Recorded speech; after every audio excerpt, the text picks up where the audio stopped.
हाँ जी बेटा जी, last class में हम लोगों ने बेटा जी शुरू किया था यहाँ पे नोमेनक्लेचर को पढ़ना, और हमने लास्ट क्लास में अपनी बातें की थी अबाउट दी बाइनोमियल नोमेनक्लेचर। हम लोगों ने जाने थे कि कार्लस लाइनस ने कुछ रूल दिए थे कि हमें चीजों को कैसे कैसे नाम रखना है। यहाँ पे आपने कुछ नाम पढ़ा था यहाँ पे कि सर हम वहाँ पे जब भी कोई नाम रखेंगे उसमें हमेशा दो कंपोनेंट होंगे। पहला जो कंपोनेंट होगा वो बेटा जी होगा आपका यहाँ पे जेनरिक नेम, और सेकंड जो होगा बेटा वो क्या होगा, स्पेसिफिक एपिथेट। जेनरिक नेम हमेशा स्टार्ट होगा with the capital letter, specific epithet start होगा हमेशा विद द स्मॉल लेटर। दोनों के नीचे सेपरेटली अंडरलाइन होगी अगर वो हैंड रिटन है तो, और अगर वो प्रिंटेड है तो किस लैंग्वेज में होंगे बेटा जी, इटैलिक्स में होंगे वो।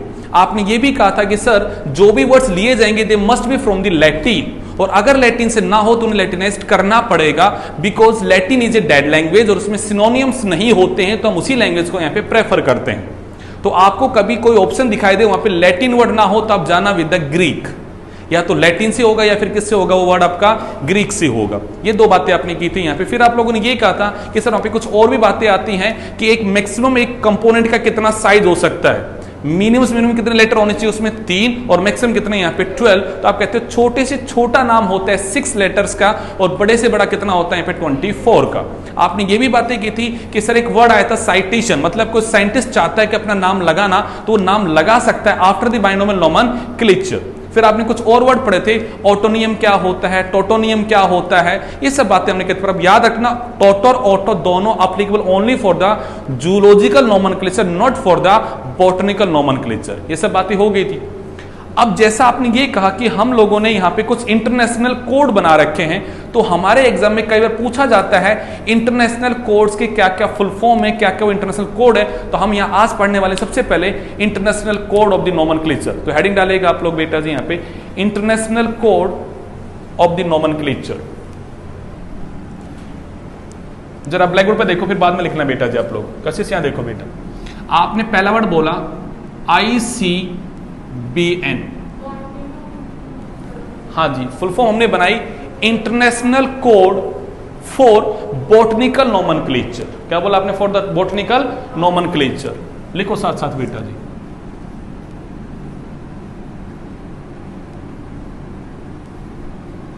International code for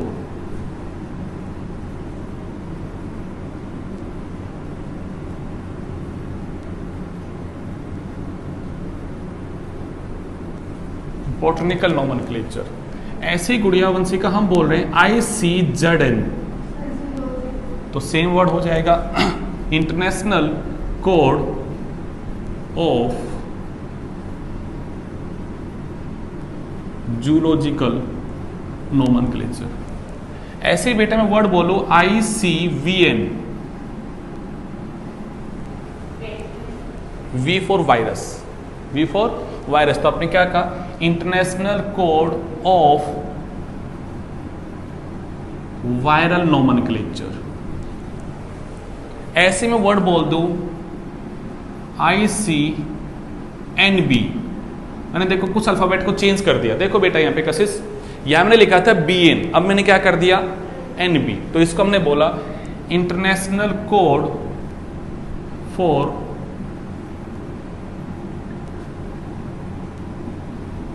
nomenclature of bacteria.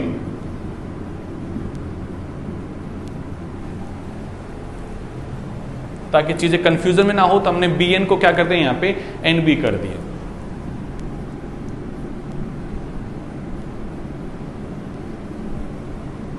International code for nomenclature of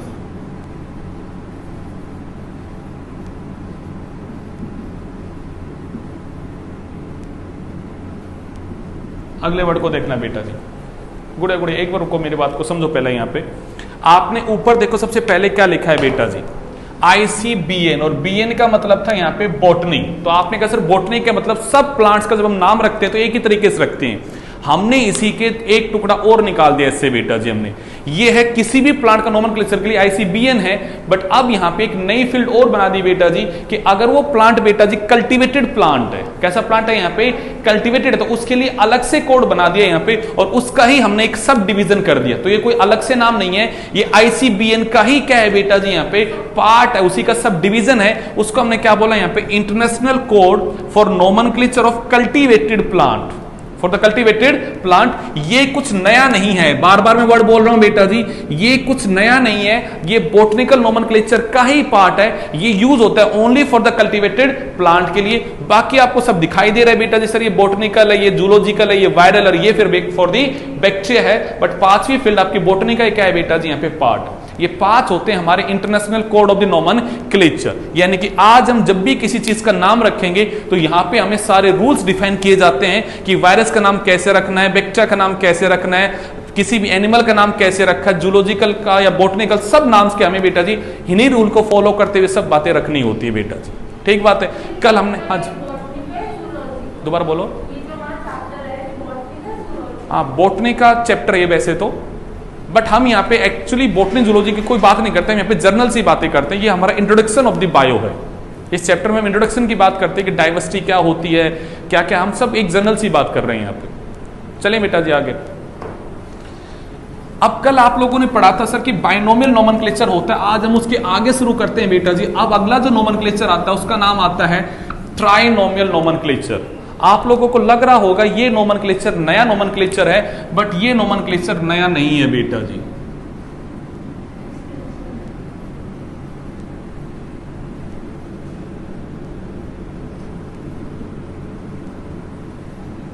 देखो बेटा, कल आपने नाम बोला था बाइनोमियल नोमेनक्लेचर, मतलब एक ऐसा नोमेनक्लेचर जो 2 कंपोनेंट से मिलकर बनता है, उसका नाम क्या था बाइनोमियल।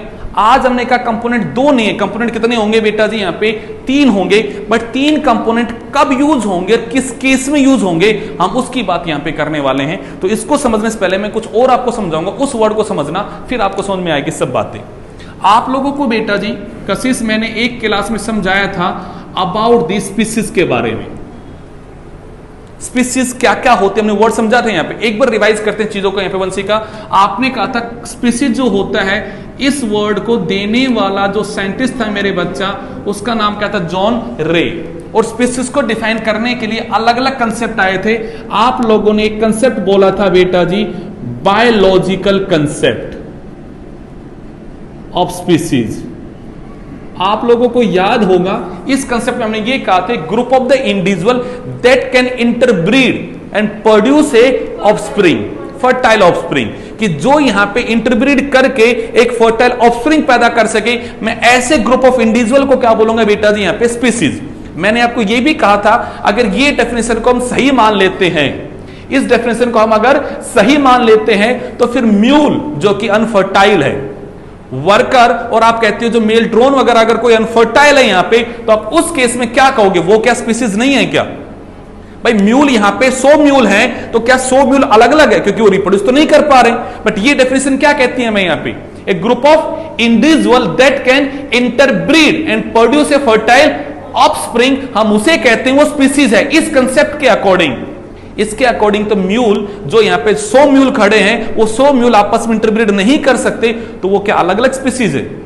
या सोचिएगा हम ह्यूमन बींग्स में कोई ऐसा कपल है जो बच्चे जिनके पैदा नहीं हो रहे, जो अनफर्टाइल है, तो क्या मैं कहूंगा ह्यूमन बींग्स नहीं है? क्या वो होमो सैपियंस नहीं? उनको हम अलग से कैटेगरी में रखे, किसी में रखे क्या? नहीं ना। तो मतलब ये कंसेप्ट हर जगह लागू नहीं हो सकता। इसी की जगह आपने कहा था सर एक कंसेप्ट और भी था जो हमने पढ़ा था, और वो था बेटा जी टैक्सोनॉमिकल।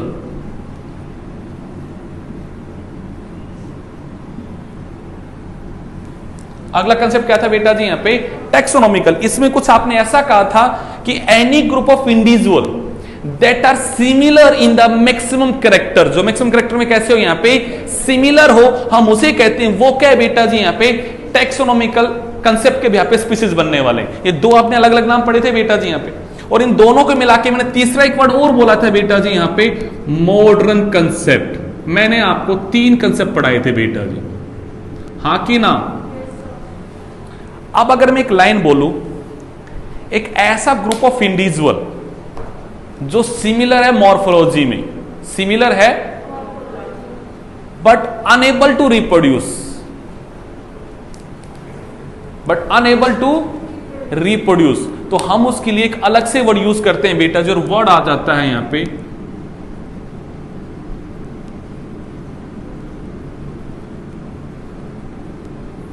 सबलिंग स्पीसीज। क्या नाम आ जाता है?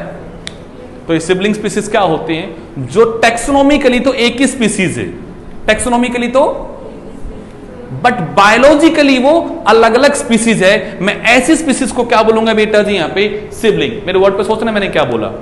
ए group of individual that is similar in the morphology, similar in but are not able to interbreed and produce a offspring, but वो इस लायक नहीं है कि इंटरब्रीड करके ऑफस्प्रिंग प्रोड्यूस कर सके। मैं ऐसे ग्रुप को क्या बोलता हूं मेरे बच्चा यहां पे? Sibling species. भाई उनके अंदर अलग अलग प्रकार के रिप्रोडक्टिव बैरियर है, आइदर वो कर नहीं सकते और आइदर वो करते तो उनके गैमेट्स कभी फ्यूज ही नहीं होते, मॉर्फोलॉजिकली अलग अलग है या जो भी है, पर उनके बीच में आइसोलेशन आ जाता है यहां पे ऐसा कि उनके गैमेट्स कभी फ्यूज नहीं हो पा रहे हैं यहां पे, और वो प्रोड्यूस कर ही नहीं पा। क्योंकि एक बात सोचो, खाली मेटिंग होना ही तो इस बात को श्योरिटी नहीं देता ना कि गैमेट बनेगा ही बने, वो आपके जाइगोट बनेगा ही बनेगा। जब मेल और फीमेल गैमेट फ्यूज होंगे तभी तो क्या बनेगा? जाइगोट बनेगा। तो जाइगोट जब डिवाइड करेगा तभी तो क्या पैदा होगा यहां पे? न्यू ऑफस्प्रिंग बेटा जी। अब अगर गैमेट ही फ्यूज नहीं हो पा रहे हैं, गैमेट ही अगर फ्यूज नहीं होंगे, इन दैट केस में जाइगोट भी नहीं बनेगा, और जाइगोट नहीं बनेगा तो न्यू ऑफस्प्रिंग भी तो पैदा नहीं होगा ना बेटा। तो हमें तो यहां उस आइसोलेशन पे देखना है, दिखने में एक जैसे हैं बट रिप्रोड्यूस नहीं कर पा रहे, तो मैंने अलग से वर्ड बोला सबलिंग।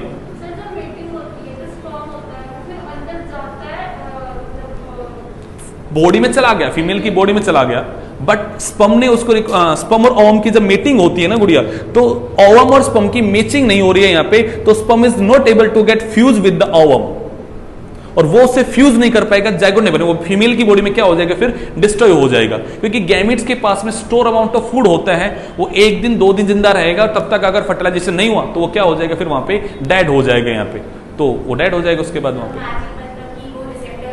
यस, रिसेप्टर्स होने चाहिए। हम ये कहते हैं ये जैसे फीमेल का गैमेट है ओवम बेटा जी, इसके ऊपर से यहां पे रिसेप्टर बैठे होते हैं बेटा जी।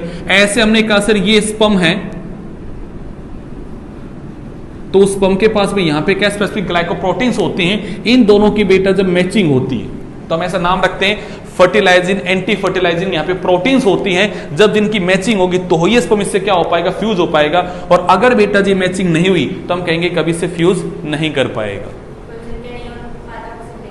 बिल्कुल, आप ये कहेंगे जो दिखने, नहीं, सिबलिंग वर्ड वहां आएगा जो दिखने में एक जैसे, जो मॉर्फोलॉजिकली सिमिलर हैं, जो मॉर्फोलॉजिकली सिमिलर हैं बट रिप्रोड्यूस नहीं कर पाते हैं, उनको हम बोलते हैं वो सिबलिंग है। वैसे आपने कभी गाय भैंस अलग अलग है, दिखने में भी अलग अलग है, और इनमें कभी रिप्रोडक्शन भी नहीं होना चाहिए, अलग अलग स्पीसीज है, उनके लिए आप सिबलिंग वर्ड यूज नहीं करोगे बेटा जी। मेरी बात समझ में आ रही है? मैंने देखो एक छोटा सा वर्ड बोला, जो टेक्सोनॉमिकली तो एक ही स्पीसीज है बट बायोलॉजिकली जो अलग अलग स्पीसीज है, मैं ऐसी स्पीसीज को क्या बोलता हूं बच्चा यहां पे? Sibling species. क्या बोलता हूं? हाँ, हम एग्जाम्पल पे आने वाले और वहीं पे ही नोमेनक्लेचर आने वाला है। कौन सा? यहाँ पे ट्राइनोमियल, वहीं पे ये नोमेनक्लेचर लेके आने वाला हूं बेटा जी यहाँ पे, कि ये इस कंसेप्ट में यूज होगा बाइनोमियल, क्योंकि आप उसे बाइनोमियल के बिहार पे तो अलग अलग कर ही नहीं पा रहे हो यहाँ पे, क्योंकि आपने बोला सर जेनेरिक नेम, स्पीसीज का नेम, और अब तीसरा नाम मुझे लगाना पड़ेगा यहाँ पे सब स्पीसीज, या मैं बोलूंगा तीसरा नाम लगाऊंगा कौन सा? यहाँ पे सिबलिंग स्पीसीज का नाम मुझे लगाना पड़ेगा, जो फिर उन्हें क्या करेगा? यहाँ पे अलग अलग करेगा। तो ये ट्राइनोमियल वहां यूज होने वाला है जहां पे बाइनोमियल उस नाम को पूरा एक्सप्लेन ना कर पाए, जहां पे सब स्पीसीज आ जाए, जहां पे वैरायटी आ जाए, जहां पे बेटा जो सिबलिंग स्पीसीज आ जाए, इन दैट कंडीशन में जो नोमेनक्लेचर आने वाला है वो कौन सा आएगा? ट्राइनोमियल। बाइनोमियल के ही रूल फॉलो होने वाले हैं, बस एक तीसरा नाम और ऐड किया जाएगा वही रूल को फॉलो करते हुए। यहां पे बात समझ में आया? तो मैं सिबलिंग स्पीसीज में एक वर्ड आपको बोलूं, it is a group of individual that belong to same taxonomical species but to different biological species। हां कि ना? लिखो जल्दी से, sibling species।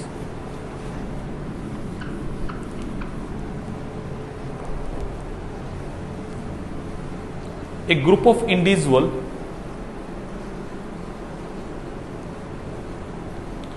that belong to same taxonomic species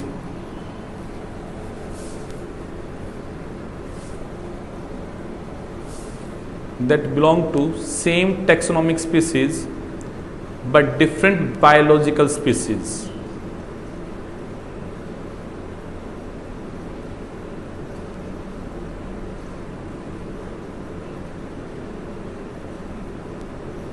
एक डेफिनेशन और लिखना बेटा जी, ए group of individual,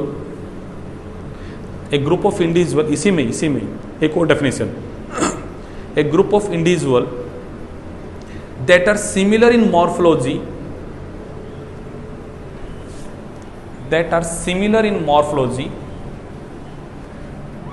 but not able to reproduce or not able to interbreed.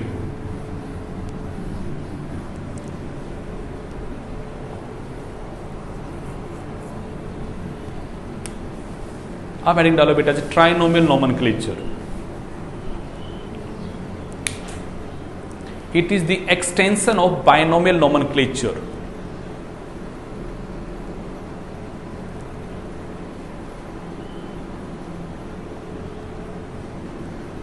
Used during the nomenclature of, it is the extension of binomial nomenclature used during the nomenclature of sibling species,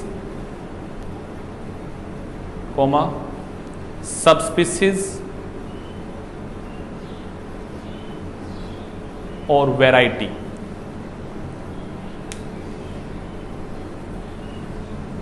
देखो जरा बेटा जी, अब black board पे हो गया. मैंने आपसे कल कहा था इसलिए कि 10th क्लास की एनसीईआरटी बुक का इवोल्यूशन पढ़ के आना, आर्टिफिशियल सिलेक्शन पढ़ के आना कि how the cauliflower, knol cabbage get evolved. ये हमारा 10th का कंसेप्ट है, वहां पे मैं इसको समझाने वाला हूं, जरा देखना बेटा जी. एक होती है बेटा जी वाइल्ड मस्टर्ड, उसका नाम होता है ब्रेसिका ओलेरसिया. ये क्या है बेटा जी, यहां पे वाइल्ड मस्टर्ड. ठीक है गुड़िया. इसी से ही 3 चीजें ड्राई हुई. पहले चीज जो ड्राई हुई वो है बेटा जी कॉलीफ्लावर. दूसरी चीज इससे जो ड्राई हुई वो है बेटा जी नोल. और तीसरी चीज इससे जो ड्राई हुई वो है बेटा जी यहां पे कैबेज. हाँ, ब्रोकली भी होती है. नोल बोलते गाठ गोभी. हाँ, कलेबी है. 5 वैरायटी डेवलप हुई यहाँ, कलेबी है उससे. कोल बोलते हैं, नोल बोलते हैं गुड़िया उसको. 5 तरह की वैरायटी डेवलप होती है. हम यहाँ पे 3 की बात कर रहे हैं आपसे, जस्ट एग्जांपल के तौर पे. बस यस, वही वो 5 वाली वैरायटी जो है आपके एनसीईआरटी बुक में, उन्हीं की बात करने वाले हैं. अब बात क्या आती है, इन तीनों को जब ये फ्लावरिंग करती है ना, तीनों के तीनों बेटा जी, मैं इनके फ्लावर को, तीनों के फ्लावर को लूं और मैं एक डब्बे में डाल दूं और उनको आपस में मिक्स कर दूं और मैं कहूं बता दो किसका कौन सा फ्लावर है, तो आप इन तीनों अलग अलग स्पीसीज के फ्लावर को अलग अलग नहीं कर पाओगे. वो दिखने में बिल्कुल कैसे हैं, आइडेंटिकल है. मतलब उनके रिप्रोडक्टिव कैरेक्टर मॉर्फोलॉजिकली बिल्कुल कैसे हैं, आइडेंटिकल है. आप उन्हें सेपरेट नहीं कर पाओगे. किसके ब्याह पे, मॉर्फोलॉजी के ब्याह पे. अगर उन तीनों के फ्लावर्स को लेके डब्बे में डाल के मिक्स करके आपको दे दूं, आप उन्हें डिस्टिंग्विश नहीं करने वाले हो यहाँ पे. बट जब अगर हम ये सोचे कि इनमें रिप्रोडक्शन हो जाए तो ये रिप्रोड्यूस नहीं कर पाएंगे आपस में. ये अलग है, ये अलग है, ये अलग है. तो हमने कहा ये तीनों के तीनों एक ही स्पीसीज से ड्राई हुए हैं, एक ही स्पीसीज से. बट अभी तक ये मॉर्फोलॉजिकली तो सिमिलरिटी शो करते हैं, बट रिप्रोडक्टिवली क्या हो चुके हैं, अलग अलग हो चुके हैं. क्या बोला मैंने, मॉर्फोलॉजिकली अब भी क्या शो कर रहे हैं, सिमिलरिटी. बट सेक्सुअली ये क्या हो चुके हैं, आइसोलेट हो चुके हैं, अलग अलग हो चुके हैं.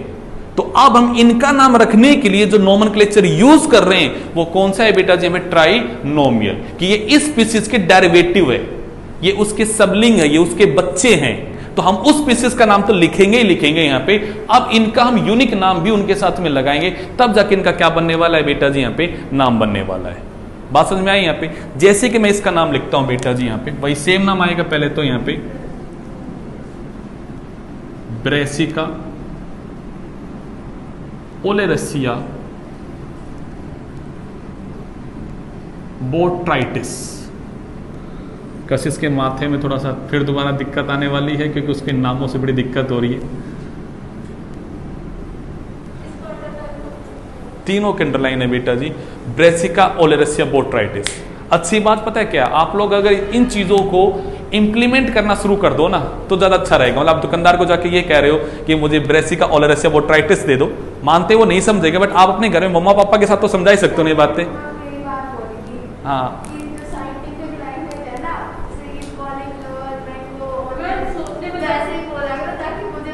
यस, उन्हें भी याद हो जाएगा। सेकंड थिंग, आपकी वो चीजें जब डेली रूटीन में आएंगी ना तो आपको अटपटा नहीं लगेगा। 2-4 बार प्रैक्टिस में आओगे तो चीजें यूज टू हो जाएंगी।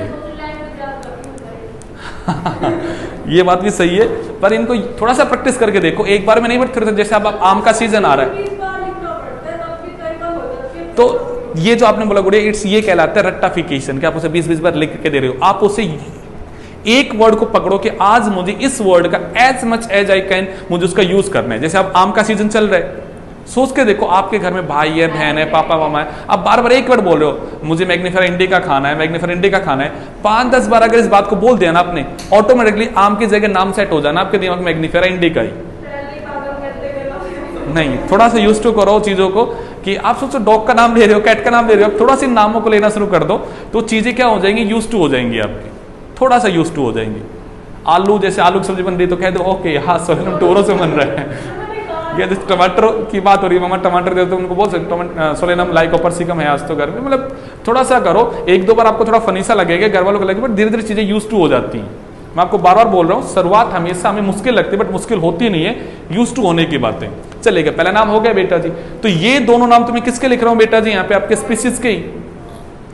तीसरा जो नाम है ये उसे क्या करता, स्पेसिफाई करता है यहाँ पे।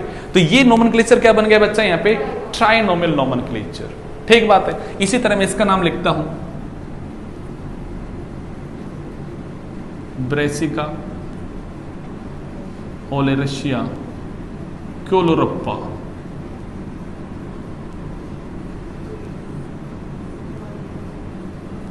नाम हो गया बेटा जी। अब हम तीसरे नाम पे आते हैं,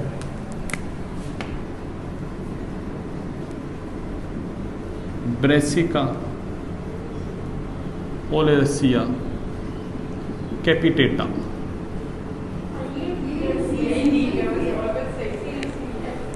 हाँ जी, ये 3 नाम है मेरे भाई। यहाँ पे क्या नाम बोला हमने, यहाँ पे ब्रेसिका ओलेरसिया बोट्राइटिस, ब्रेसिका ओलेरसिया क्योलोरप्पा और ब्रेसिका ओलेरसिया कैपिटेटा। यहाँ पे नोमेनक्लेचर में 3 पार्ट्स हैं, 2 पार्ट यहाँ पे नहीं है। ये नोमेनक्लेचर क्या है बेटा, जब ट्राइनोमियल नोमेनक्लेचर आपकी 12th की 10th 11th की एनसीईआरटी में ये एग्जांपल नहीं है, तो आपको लगेगा सर ये एग्जांपल तो हमारे एनसीईआरटी बुक में है नहीं यहाँ पे। बट देखो मैं एनसीईआरटी बुक की बात कर रहा हूं, तो आपकी जब आप उठा के देखोगे कौन सी एनसीईआरटी बुक को बेटा जी, 10th क्लास की एनसीईआरटी बुक का टॉपिक उठाओ बेटा जी, इवोल्यूशन, वहां पे टॉपिक दे रखा है आर्टिफिशियल सिलेक्शन, वहां पे आपको ये नाम दिखाई देंगे मेरे भाई। यहाँ पे ये आपके एनसीईआरटी के भी यहाँ पे बात करूं मैं, उससे ज्यादा डिटेल की बातें यहाँ पे नहीं हो रही है, तो आपके सिलेबस में क्वेश्चन यहां से पूछा जा सकता है बेटा जी। जल्दी से लिखो ये एग्जांपल।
बोलेंगे बेटा, हो गया। इसके साथ ही हमारा नोमेनक्लेचर का पार्ट बेटा जी खत्म होता है।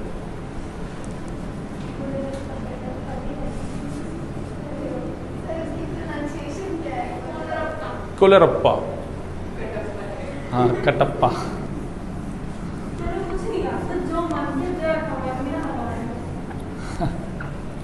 चलेगा भाई। हम लोग बेटा जी यहाँ पे पढ़ रहे थे टैक्सोनॉमी को। टैक्सोनॉमी में हमने बातें कर ली about the classification, about the nomenclature. Nomenclature में हमने बातें कर ली कोड्स के बारे में, हमने बातें कर ली अबाउट द बाइनोमियल नोमेनक्लेचर, हमने बातें कर ली about the trinomial nomenclature.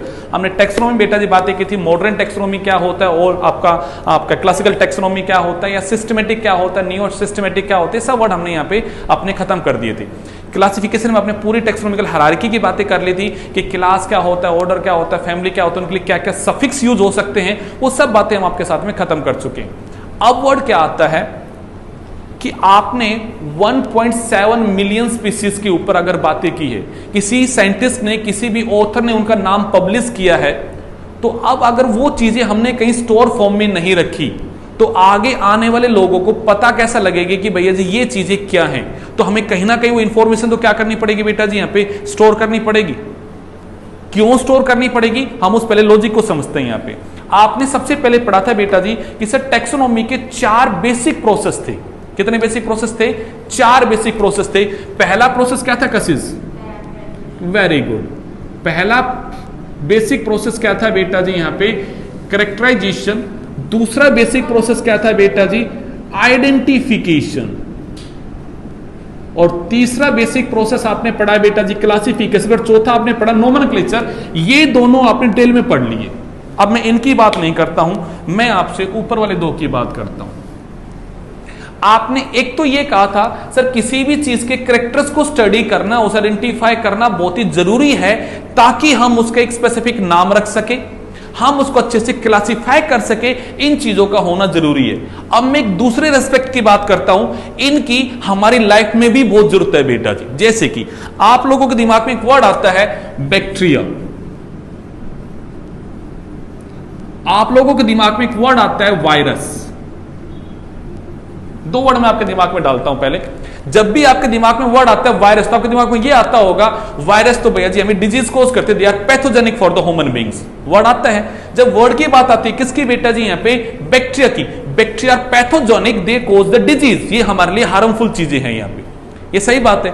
But अब सोच के देखो, हमें यहाँ पे एक बैक्टीरिया डिस्कवर हुआ और हमने कहा कि उस बैक्टीरिया का नाम है बेटा जी यहाँ पे राइजोबियम। मैं आपको एक एग्जांपल लेके समझा रहा हूं। बैक्टीरिया का नाम क्या है बेटा जी यहाँ पे? राइजोबियम। हमने देखा इस राइजोबियम के अंदर एक एंजाइम बैठा होता है, उस एंजाइम का नाम होता है बेटा जी नाइट्रोजिनेज। उसमें एक एंजाइम होता है, उसका नाम क्या होता है? नाइट्रोजिनेज। और ये नाइट्रोजिनेज क्या करता है बेटा जी यहाँ पे? जो नाइट्रोजन एयर में प्रेजेंट है और जो बेटा जी हाइड्रोजन एयर में प्रेजेंट है, ये उन दोनों को जोड़ के क्या बनाता है बेटा जी यहाँ पे? अमोनिया बनाता है। आप लोगों को पता होगा, बेसिक क्लास में पढ़ा है आप लोगों ने कि नाइट्रोजन फ्री फॉर्म में रहता है एयर में, बट प्लांट कभी उस फ्री फॉर्म को यूज नहीं कर सकता। वो उसे आइदर नाइट्राइट्स की फॉर्म में, नाइट्रेट्स की फॉर्म में, या फिर अमोनिया की फॉर्म में क्या करने वाला है? यूज करने वाला है। हाँ कि ना? अब मैंने इस एग्जांपल से क्या समझाना चाहा? होने को तो कशिश बेटा ये भी एक बैक्टीरिया है।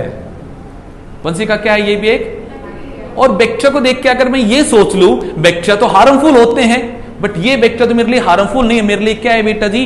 बेनिफिशियल है ये। तो अगर मैं अपने खेतों के अंदर इस बैक्टीरिया का स्प्रे कर देता हूं, इस बैक्टीरिया को स्प्रेड कर देता हूं अपने खेतों के अंदर, तो क्या करेगा? ये सोयल के अंदर जब रहेगा तो सोयल के अंदर इसके अंदर क्या एंजाइम बैठा है? नाइट्रोजिनेज बैठा है। तो ये तो हमारे लिए सोयल के अंदर अमोनिया कंटेंट क्या करेगा? इंक्रीज करेगा। हमारी सोयल की फर्टिलिटी पावर क्या करेगा? इंक्रीज करेगा। तो मैं बोलूंगा बच्चा यहां पे rhizobium is use as a bio fertiliser.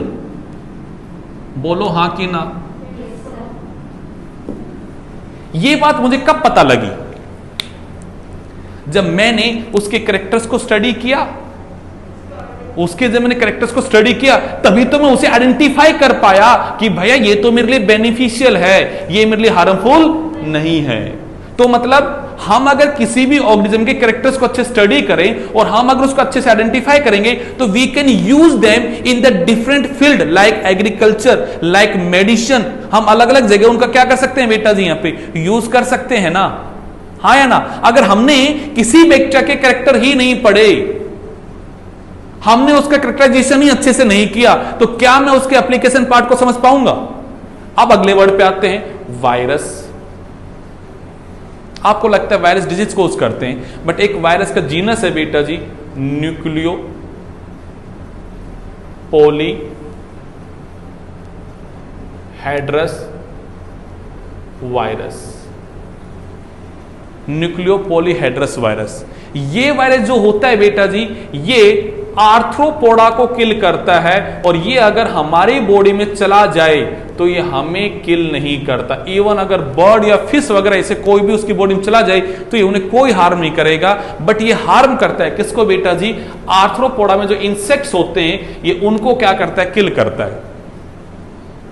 इस बात का आपको सर हमें क्या फायदा है? हमें फायदा है we can use it as a pesticide. हम इसे इंसेक्टिसाइड के क्या कर सकते हैं? यूज कर सकते हैं। सोचो अगर मैं अपने खेतों में इस वायरस का स्प्रे कर दूं तो वहां पे जो इंसेक्ट आके हमारे प्लांट को डैमेज करेंगे, उनको अगर ये इन्फेक्ट करेगा तो इंसेक्ट अपने आप मर जाएगा बेटा जी। हमें बाहर से किसी केमिकल को स्प्रे करने की जरूरत नहीं है बेटा जी।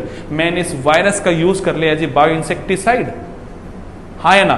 पर जब मैंने इसके कैरेक्टर्स को पढ़ा होगा, इसे आइडेंटिफाई किया होगा, तभी तो ना यूज कर पाऊंगा, हाँ या ना। अब एक और बात सोचो, मैंने डिस्कवरी कर ली, मैंने इस वायरस को पढ़ लिया, मैंने अगर उस इंफॉर्मेशन को स्टोर कहीं नहीं किया तो लोगों को तो पता ही नहीं लगेगा बेटा जी, लोग उसका अलग अलग फील्ड में यूज ही नहीं कर पाएंगे यहाँ पे। तो जब भी कोई टेक्सोनोमिस्ट, जब भी कोई बायोलॉजिस्ट किसी भी चीज को डिस्कवर करता है तो उसका सबसे पहला काम होता है वो स्पेसिमेन को बेटा पहले प्रिजर्व करेगा कि भाई ये तो है स्पेसिमेन जिसको मैंने डिस्कवर किया है, और मैंने इसके ये कैरेक्टर्स पढ़े, वो उसकी इंफॉर्मेशन को उसके साथ क्या करेगा बेटा जी? यहाँ पे स्टोर करेगा, ताकि ये सब चीजें हमें आइडेंटिफाई करने में किसी ऑर्गेनिज्म को और उसे क्लासिफाई करने में हमारी क्या कर सके बेटा जी? यहाँ पे हेल्प कर सके। तो ऐसी स्टोर्ड इंफॉर्मेशन को हम पढ़ने वाले हैं, और वो इंफॉर्मेशन क्या कहलाने वाली है बेटा जी? यहाँ पे टेक्सोनॉमिकल एड्स कहलाने वाली है। हिस्ट्री समझ में आई मैंने क्या समझा रहा हूं?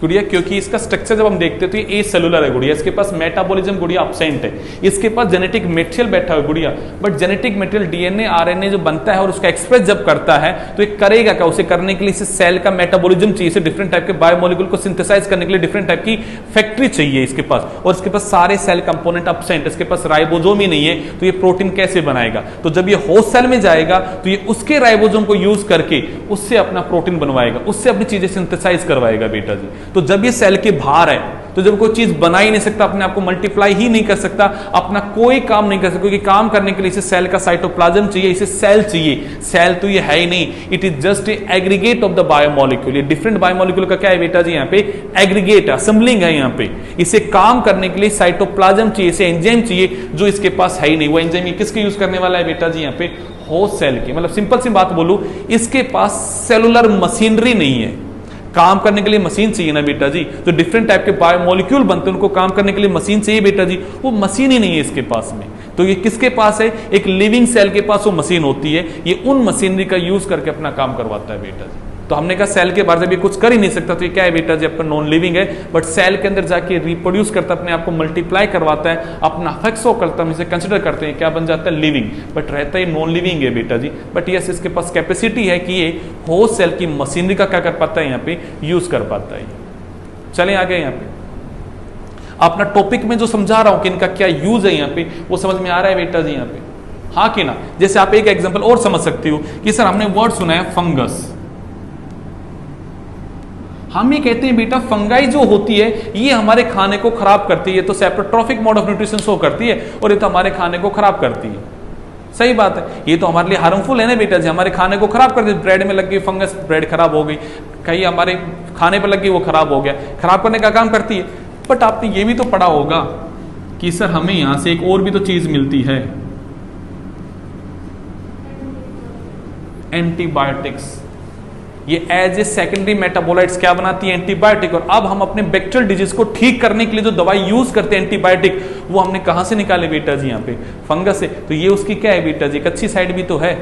तो मैं यहाँ क्या समझाने की कोशिश कर रहा हूं, अगर बेटा जी हमारे पास ऐसी कहीं स्टोर्ड इन्फॉर्मेशन होगी, हमने इन्फॉर्मेशन को कहीं रखा होगा और हम किसी ऑर्गेनिज्म को आइडेंटिफाई करेंगे, तो we can use these organism into the different field. Like agriculture में यूज कर सकते हैं, मेडिसिन में यूज कर सकते हैं, हम अलग अलग बायोलॉजी की फील्ड में इंडस्ट्रीज लेवल के ऊपर अलग अलग जगह यूज कर सकते हैं। जैसे कि आप इंडस्ट्रीज की जब बात करते हो तो आपने नाम सुना होगा बेटा जी ईस्ट, ये भी तो एक फंगस है। आपने सुना होगा अल्कोहल का जो प्रोडक्शन होता है, बेकरी का जो प्रोडक्शन होता है, बिस्किट वगैरह जो बनते हैं वहां पे जो फर्मेंटेशन होता है, उन सब में कौन यूज होता है बेटा जी, आपका ईस्ट। तो ये हमारी इंडस्ट्रीज में यूज होती है ना बेटा जी। तो ये इंफॉर्मेशन हमारे लिए बेटा जी यूज होने वाली है in the other field of the bio, हाँ या ना बेटा जी। अब आप कहते हो सर हम इंफॉर्मेशन को स्टोर कैसे करते हैं, ये टैक्सोनॉमिकल एड्स बनती कैसे, तो मैं बनने के तरीके को बताता हूं कि हम आइडेंटिफाई करते कैसे हैं। अरे क्या आज तो संडे है गुड़िया, तो क्या पड़ता है टाइम से फर्क। बस ये वर्ड सुनो एक बार, फिर हम खत्म करेंगे अपनी क्लास। आपने कहा सर हम यहां पे अगर ये सोचें,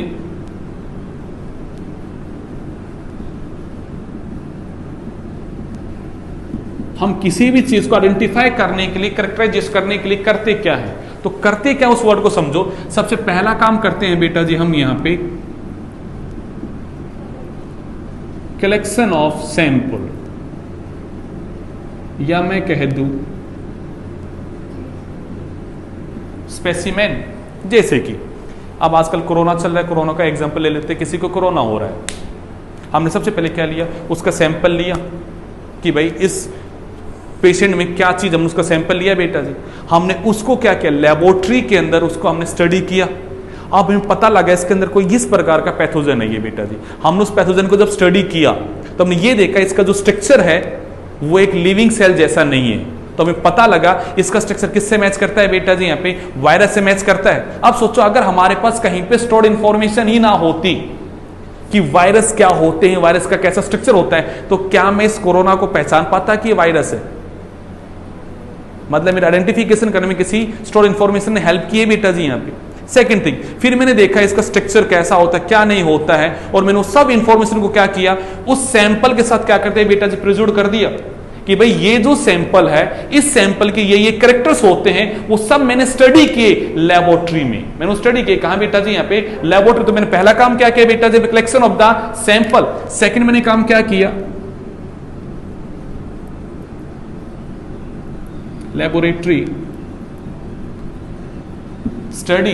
मैंने उसको लेबोरेटरी में ग्रो करके उसकी क्या की बेटा, जो पे स्टडी की कि वो कैसे कैसे फीचर शो करता है, कैसे उसके कैरेक्टर्स हैं यहाँ पे, मैंने उन सबको आइडेंटिफाई किया कि इसका जेनेटिक मटेरियल क्या है, इसका कैसी शेप होती है, क्या होता है क्या नहीं होता, हमने सब कुछ एक्सप्लेन किया ना बेटा जी। अब आप जब नेट के ऊपर सर्च मारते हो कोरोना, तो हमें पूरी उसकी डिटेल पता लग जाती है, बट वो डिटेल हमने सबसे पहले डिस्कवर की होगी ना बेटा। तो हमने कैसे की, सबसे पहले हमने सैंपल को कलेक्ट किया, फिर हमने उसकी इंफॉर्मेशन को गैदर्ड किया by working in the laboratory. अगर कोई बड़ा प्लांट है, कोई एनिमल है, तो हम ये देखते हैं वो एनिमल जब जंगल में रहता है उसका बाकी एनिमल के साथ में कैसा इंटरेक्शन होता है, वो किस तरह के हैबिटेट को फॉलो करता है, क्या उसकी लाइफ स्पैन है, कैसे वो रिप्रोड्यूस करता है, हम सब इंफॉर्मेशन कलेक्ट करते हैं बेटा जी यहाँ पे। आप गूगल पे सर्च मारते हो कि what are the features of a lion, तो आपको सारे फीचर दिखाई दे जाएंगे। वो एक्चुअली इंफॉर्मेशन क्या हमने गैदर्ड की होगी ना बेटा जी। तो इस तरह किसी भी स्पेसिमेन को और उसकी गैदर्ड इंफॉर्मेशन को जब स्टोर कर दे कहीं पे, तो वो स्टोर करनी हुई चीज ही हमारे लिए क्या बनने वाली है बेटा जी, यहाँ पे टैक्सोनॉमिकल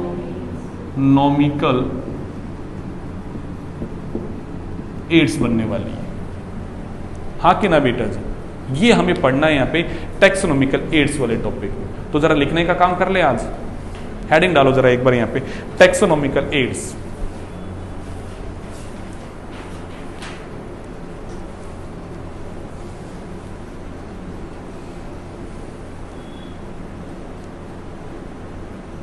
इसमें लिखो बेटा जी, any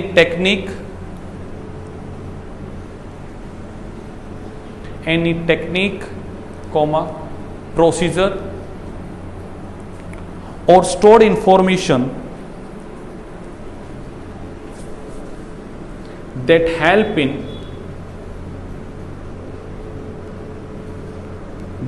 in identification and classification of an organism,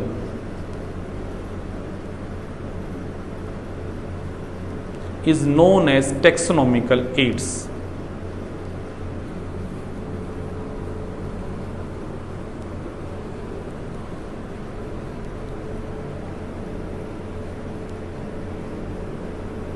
अगला पॉइंट लिखना है बेटा जी, identification of the organism, identification of the organism help us to use them in different field, help us to use them in the different field like agriculture, industries और medical field.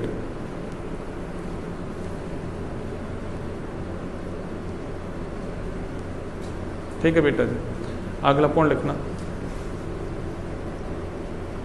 ये heading डालना,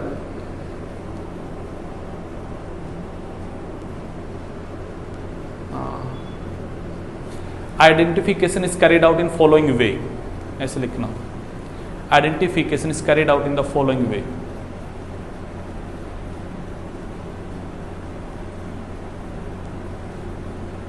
उसमें पहला लिखना बेटा जी, collection of sample और specimen,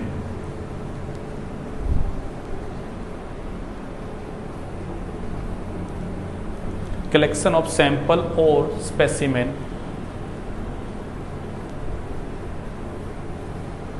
अगला लिखना है बेटा जी, इंटेंसिव, बी करके लिखना है बेटा जी, intensive laboratory and field study. मैंने कैसे यहाँ पे फील्ड स्टडी क्यों लिखा बेटा, कि भाई अगर कोई माइक्रोब्स है तो हम उसको लैब में ग्रो करके उसको स्टडी करेंगे बेटा, अगर कोई बड़ा प्लांट या कोई बड़ा बेटा जो एनिमल तो उसको हम फील्ड में ले जाकर स्टडी करेंगे ना। हम यहाँ खाली ये कोई ना करे कि माइक्रोब्स की बात करने वाले, हम तो किसी की बात भी कर सकते हैं यहाँ पे, क्योंकि टैक्सोनॉमी तो सबकी बात करेगा ना बेटा। तो हम कहते हैं सबसे पहले हम सैंपल को ले, उसके बाद हम उसको क्या करें, या तो लेबोरेटरी में स्टडी करो या फिर उसे फील्ड में ले जाकर स्टडी करो, ये दो चीजें होंगी। तो देखो जो मैंने आपको हेडिंग डलवाई है कि how the identification is carried out, कैसे करते हैं, तो आपने सबसे पहले क्या किया, उस सैंपल को कलेक्ट कर लिया और अब आपने उसको स्टडी कर लिया, तो आप उसको इजीली क्या कर पाओगे, आइडेंटिफाई कर पाओगे कि भाई इसके कैरेक्टर किसी से मैच करते हैं या नहीं मैच करते हैं, और किसके ये क्लोजेस्ट है और किससे ये डिफर करता है। यहाँ पे उससे बात पता लगेगी बेटा जी कि भाई ये उसके बहुत क्लोज है बट ये उससे डिफर भी करता है, इन कैरेक्टर्स में उससे कैसा है यहाँ पे अलग है। पता लगता है कि ये कैरेक्टर किसी से भी मैच नहीं करता है तो हम कहेंगे हमें नया डिस्कवर कर दिया है, और हमें पता लगता है कि भाई अभी नया डिस्कवर तो हो गया बट इसे क्लासिफिकेशन में कहां प्लेस करे, ये किस फैमिली में आएगा, किस ऑर्डर में आएगा। तो जब हम उसके बेटा जी यहाँ पे पढ़ पाएंगे उसके कैरेक्टर्स को, तभी तो हम उसको क्लासिफाई कर पाएंगे ना, किसके कैरेक्टर उससे मैच करते हैं तो ये उस जीनस में आएगा, ये उस फैमिली में आएगा, ये उस ऑर्डर में आएगा, क्योंकि किसके कैरेक्टर उनसे क्या करते हैं यहाँ पे मैच करते हैं ना, तभी तो हम उसे क्या कर पाएंगे, क्लासिफाई कर पाएंगे, हाँ कि ना।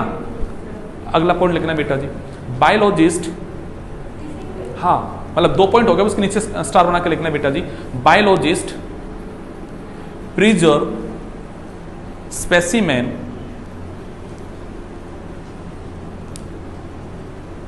with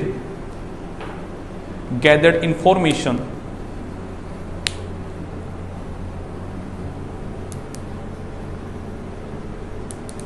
so that it can use for identification and classification।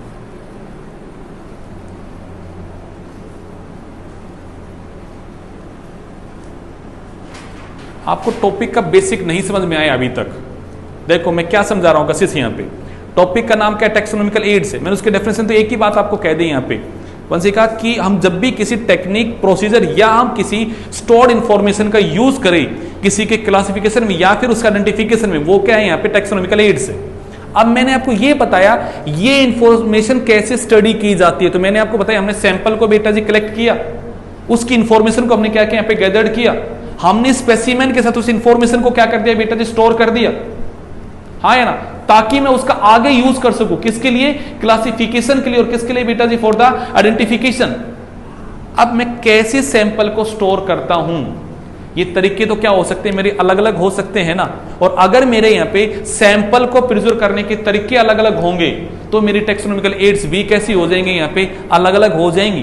भाई हमें स्टोर करना है इंफॉर्मेशन को, हमने यहाँ पे स्टोर करना है स्पेसिमेन को, बट कैसे करना है ये तो अलग अलग तरीके हो सकते हैं। और अगर वो स्टोर इंफॉर्मेशन के तरीके अलग अलग हो सकते हैं तो टेक्सोनोमिकल एड्स भी तो क्या हो सकती हैं, अलग अलग हो सकती है।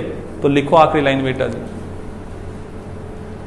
on the basis of the storage of the specimen and information, on the basis of storage of specimen and gathered information, taxonomical aids are of different type. Taxonomical aids are of different type. और हम जो सबसे पहले taxonomical ads पढ़ेंगे जो कि बहुत ही ज्यादा इंपॉर्टेंट है, बहुत ही ज्यादा इंपॉर्टेंट है, वो है बेटा जी हमारा हर्बेरियम।